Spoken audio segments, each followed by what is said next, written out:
Ito po ang magiging topic natin for today. Ito ang sinasabi ni Lacson. Yung 805 billion, kung i-deliver mo yan, kahit araw-araw, 24 oras ka nagtatrabaho, aabutin ka ng 5 taon.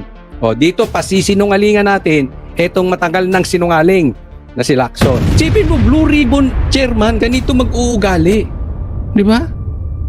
Saan ba sasakay itong mga... May helicopter pong ginagamit. May jet pong ginagamit. Hindi po sa kalabaw sasakay ito, ha. Hindi to 1800 nasasakay sa kalabaw o sa kabayo. May van po, may SUV, may private jet, may helicopter. Lacson naman. Yang sinasabi mong yan, lalabas ka talagang tanga.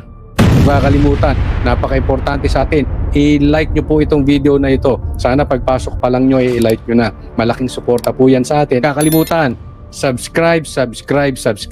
Libre lang po yan. Walang bayad, nakalagay po dyan. Check nyo lang. Kilala nyo po si Attorney Lacson? Taas ang kamay ng hindi pa nakakakilala kay Attorney Lacson. Dito po natin sisimulan ang ating topic patungkol dito sa kanyang style. 1960s ang style ng leadership ni Lacson. Pag-usapan po natin. Kwekwentahin ay kaduda-duda para kay Senador Ping Lacson ang pahayag ng 18 nagpakilalang dating sundalong na... Bakit naman? Bakit hindi siya naniniwala at kaduda-duda tong 18 ex-Marines? empleyado. Tawagin na lang natin silang 18K. Alam nyo na yun, pag sinabi kong 18K, 18 ex-Marines. Bakit 18K? Dahil parang ginto ang kanilang puso. May ginunto ang puso. Kasi hindi naman sila Marines lahat eh. 16 po yung ex-Marines, 2 sundalo. So para, kaysa sabihin nilang fake news tayo, kahit naman sinasabi na ng GMA, tawagin na lang nating 18K. Okay po ba? Sige, tuloy. Ni Zaldico. Ayon kay Lacson, kung ipagpapalagay na totoo ang sinabi nilang nag-deliver ng 805 billion pesos ng nakamaleta, kahit anya 24 oras na magtrabaho ang mga nag-deliver, ay aabutin sila ng 5 taon. Okay. Ito ang sinasabi ni Lacson. Yung 805 billion, kung i-deliver mo yan, kahit araw-araw, 24 oras ka nagtatrabaho, aabutin ka ng 5 taon. O, dito pasisinungalingan natin etong matagal ng sinungaling na si Lacson. Pasok! Para matapos yan, kabilang dyan ang pagbubuhat, pagbibilang, pagbabalot at pagde-deliver ng pera. Pagbabuhat, pagbibilang, pagde-deliver, pagbabalot. 5 taon? Magdi-deliver lang? Kung sinimulan anya nila ito noong 2023, ay sa 2028 pa sila matatapos. Kinwestiyon din niya kung magkano ang natira para kay Ko na sinasabing nag-utos ng paghahatid ng pera kung na-deliver nga ang sinasabi nilang 805 billion pesos. Okay. Pasinungalingan po muna natin, ha? Ano daw yung nakuha ni... Ano pang natira kay Zaldico kung nag-deliver to ng 805 billion? Di ba? Parang sinasabi niya, hindi ito totoo. Huwag po nating kakalimutan. Dati, itinuturo nilang mastermind si Zaldico. Kaya nga pinahahanap nila sa Portugal o kung saan anong bansa man. So sa madaling salita, kay Bongbong naamon itong si Pinky Lacson at kay Tambaluslos at kung sino man yung mga magnanakaw pa dyan, mastermind. Hindi sila kasabwat. Ang totoong mastermind niyan, si Zaldico at marami pang iba na nakinabang din sa Ghost Projects. Kung totoong mastermind, ito ang tanong dyan. Kung totoo at papaniwalaan namin yung sinabi nyo na si Zaldico ay mastermind, di dapat mas lalo nating paniwalaan itong 18K, itong mga ex-Marines, itong mga sundalo na nagsiwalat ng baho at nagdi-deliver ng pera kay Tambaluslot at kay Bongbong Marcos. Tama po ba or tamang-tama? Di ba? Pero ang tingnan natin, itong sinabi ni Lacson. Isipin na lang natin kung magagamit ang mga nasabing aligasyon bilang instrumento ng propaganda. I raise this question to ensure that the testimonies withstand established facts and Okay, dito muna tayo. Okay, doon sa 805 billion, kung i-deliver yan, 24 oras, 5 taon. Aba, pambihira. Nakakalimutan ata to si Attorney Lacson. 2026 na po. Saan ka ba? Abi, ikaw ba'y nabubuhay sa panahon ng lolo mo? Gusto mo pumunta ka rito sa bahay namin? Magbilang ka ng 1,000,000. Hindi ka aabutin ng 2 minuto. Di ba? O, pupunta ako sa bahay mo. Dadaling ko yung aking counting machine. Kung sino ba dyan ang may counting machine, pahiram nyo ko yung ginagamit sa bangko. Saglit lang yan. Bibilangin mo 1 bilyon. Saglit lang yan. Babalutin, di goma mo. Kailangan mo pa bang i-gift wrap yan? Oh, kada 100, kada 200, kada 300, kada 400, kada 500, igoma mo lang. Sasabihin, Console, nakakita ka ba ng ganong karaming pera? Madaling sabihin para sa'yo? Hindi ko kailangan makita ng ganong pera. Pero nakikita nyo naman sa bangko ilan ang nagdi-deposit. Kahit pila natatapos naman sa isang araw. May counting machine eh. Lacson, hindi ka pa ba nakakita ng goma? Ba't kailangan pang balutin? Deliver. Okay, ito yung sinasabi niya. Magdi-deliver. Baka nakakalimutan mo, 103. If I'm not mistaken, but I'm sure sa sinabi ni Attorney, ano pangalan? Kalimutan ko. Baligod. Nasa 100 plus. Itong mga sundalo, ex-marines, Coast Guard, police, kung ano-ano pang kinuha ni Saldico bilang taga-deliver. 103. Kung hindi tayo nagkakamali. Basta 100 plus. Pambihira, hindi kaya i-deliver yan. Lacson, katanga mo naman. Uso na Grab ngayon. Oh, kung ikaw nga magpapaputol ng ethics mo, pwede nang ipa-deliver sa ospital. Di ba?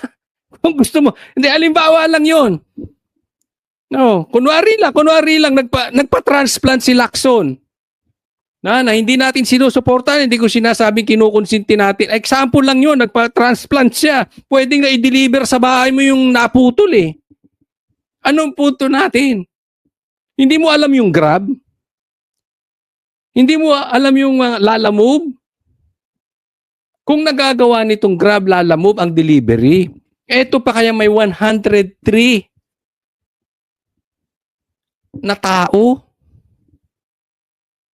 Abi, nuknukan ng talaga to si Lacson. Ha? Nuknukan ng tanga or nuknukan ng ginagawa tayong tanga. Hindi mo kailangan ng 5. Alam mo ba kung gaano kung maggumalaw ng pera ang bangko? Sa bawat araw na ginawa ng Panginoon? Umiikot po ang pera sa buong Pilipinas. Hindi kailangan abutin ng 5 taon. Kaya alam mo, itong style, alam mo, this shows yung kalidad ng leadership ni Lacson. Parang pang 1960s. Siguro, kaya ganito pag-uugali nito eh. Isipin mo, Blue Ribbon Chairman, ganito mag-uugali. So siguro, hindi ko alam kung yung lolo na ito, senador, nagamit niya yung style ng lolo niya o yung lelang niyang panot, hindi natin alam kung saan niya nakuha yung ganyang style. Pero parang hindi napapanahon itong kung anong naiisip ni Lacson. Di ba? Saan ba sasakay itong mga may helicopter pong ginagamit? May jet pong ginagamit. Hindi po sa kalabaw sasakay ito ha. Hindi to 1800 nasasakay sa kalabaw o sa kabayo. May van po, may SUV, may private jet, may helicopter. Lacson naman. Yang sinasabi mong yan, lalabas ka talagang tanga. Kahit hindi ka naman tanga, yung ganyang excuse mo, magmumukha ka talagang tanga.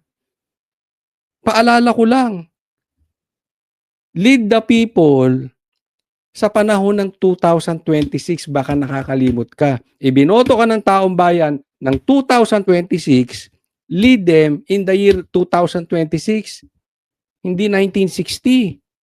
logic before we even invite them to testify before the Senate Blue Ribbon Committee. If their statements appear to be demonstratively false and physically impossible to accomplish, wouldn't convening a hearing effectively validate and dignify this information? Okay, ang punto dito ni Lacson, kaya daw niya ni-raise yung ganong impossibility. Kaya kine-question niya yung ganoon. Kaya sinabi niya na aabutin ng 5 taon pa. Kasi kung sisimulan ng hearing, ay ito ay maja-justify yung fake news. Maja-justify yung sinasabi niyang maybe indirectly na sinabi niya yung parang trial by publicity. Diba? So bakit natin i-dignify yung ganitong klase? Una, Lacson, you are not in the position to judge. Dapat ikaw lang ang parang mag-host ng hearing. Di ba? Kung bagat sa isang party, ikaw lang ang host. Hindi mo obligasyon yun. Dapat nga ang iniimbestigahan mo dito, totoo bang na i-deliver yung maleta? Kasi ang lumalabas sa'yo, Attorney Lacson, para kang abogado ni Bongbong Marcos at ni Tambaluslos. Kahit itanggi mo yan, tanungin mo kung may anak ka, tanungin mo kung may kabit ka, tanungin mo kung may kamag-anak ka, yan talaga iisipin. Walang taong kahit kamag-anak mong maniniwala na ikaw ay hindi pumapanig kila Marcos. Ngayon, kung sila ay naniniwala din, ewan ko lang, anong meron kayo? Anong meron sa pamilya ninyo? But this is obvious eh. Dapat ito, sige. Sabi nga ni Marcoleta, Senator Marcoleta, pag puro excuses, ay hindi mo na hinahanap yung ebidensya. Bakit hindi mo imbestigahan? Imbestigahan sa Blue Ribbon. Anyway, pwede mo namang barahin eh. Pag nakikita mo, pangit, barahin. Di ba? Pero bibigyan ng pagkakataon. Yan din ang sinasabi sa korte. Lahat may day in court. Anong ibig sabihin ng day in court? May karapatan sila madinig. Ito rin ganun din. Although this is not a trial court, but bilang Blue Ribbon chairman, dapat didinggin mo yung 2 panig. Sa lumalabas diyan, ang dinidinig mo lang yung panig nila Bongbong Marcos. Ni ayaw mong pasimulan. Pambihira, Lacson. Hindi ka na nakakatulong sa Pilipinas. Pabigat ka na. Ilan po ang deliveries? Ni isa ayaw mong imbestigahan. Anak ka ng nanay mo. Wala ka nang naitulong sa Pilipinas. Ngayon, kung sinungaling tong mga ito at napatunayan, di ikulong nyo. Sampahan nyo ng kaso. But for the meantime, maging patas ka. Pambihira, oh.